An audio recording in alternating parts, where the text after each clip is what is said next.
ये सारे रिप्रेजेंटेशन आपको अंडरस्टैंड करने की इसलिए जरूरत है कि क्लिनिकली या थ्योरेटिकल, जब स्पेशली C3G को आप ज्यादातर फेस करेंगे थ्योरेटिकल सिनेरियोज में, तो वहां पे ये चीज हमें समझने की जरूरत है। अब ये जो प्रेजेंटेशन है इसी में एक दो पॉइंट जो थ्योरी से रेलेवेंट है वो मैं आपको क्लियर करूंगी। Male and female incidence is the same, but it is primarily, although not exclusively, it is a disease of children and young adults. Why is this point important? It is a disease of children and young adults.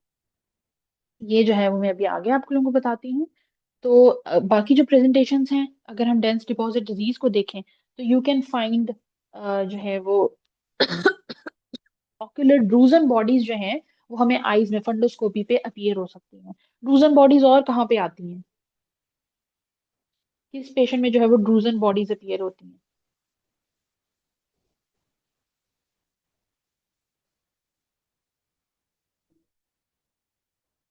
Anybody has any idea?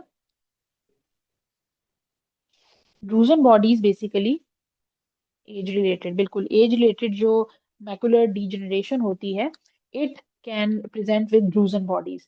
तो drusen bodies हमें age related maculopathies में भी मिल सकती हैं, but that usually present in the older individuals. या दूसरी हमें डेंस डिपॉजिट डिजीज में मिलती है बिकॉज ऑफ दी जो C3 की डिब्री आपको मिलती है उसकी ब्रच मेम्ब्रेन में डिपोजिशन की वजह से ये ड्रूजन बॉडीज बनती हैं। Other than that patients less commonly present कर सकते हैं आपके पास पार्शियल लाइपोडिस्ट्रोफी के साथ। इस कंडीशन में क्या होता है कि पेशेंट जो है वो आपको प्रेजेंट करता है, उसके जो फेशियल फैट होता है ना वो डिस्टर्ब हो जाता है। C3 नेफ्रिटिक फैक्टर की एक्टिवेशन की वजह से फेशियल फैट जो है उसका लॉस होता है एडिपोज टिश्यू का, from the face, arms and upper portion of the trunk, and this is also known as Simons syndrome. ठीक है, तो this can also present in drusen bodies. अच्छा, अब एक चीज जो है वो मैंने कही थी कि this is a disease of young and children. तो व्हाई इज दिस इम्पोर्टेंट कि C3G अगर चिल्ड्रन और यंग एडल्ट्स में, एडोलेसेंट्स में आ रहा है तो that is normal, this is the age जहाँ पे ये आएगा।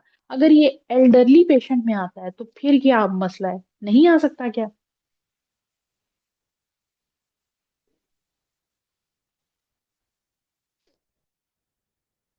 अगर एडल्ट पेशेंट में आता है तो क्या is it normal,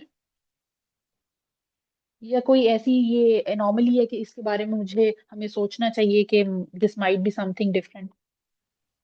adult congenital. में मोनोक्लोनल गैमोपैथी की वजह से कि हमें मोनोक्लोनल गैमोपैथी को रूल आउट करना पड़ेगा। Very good, very good.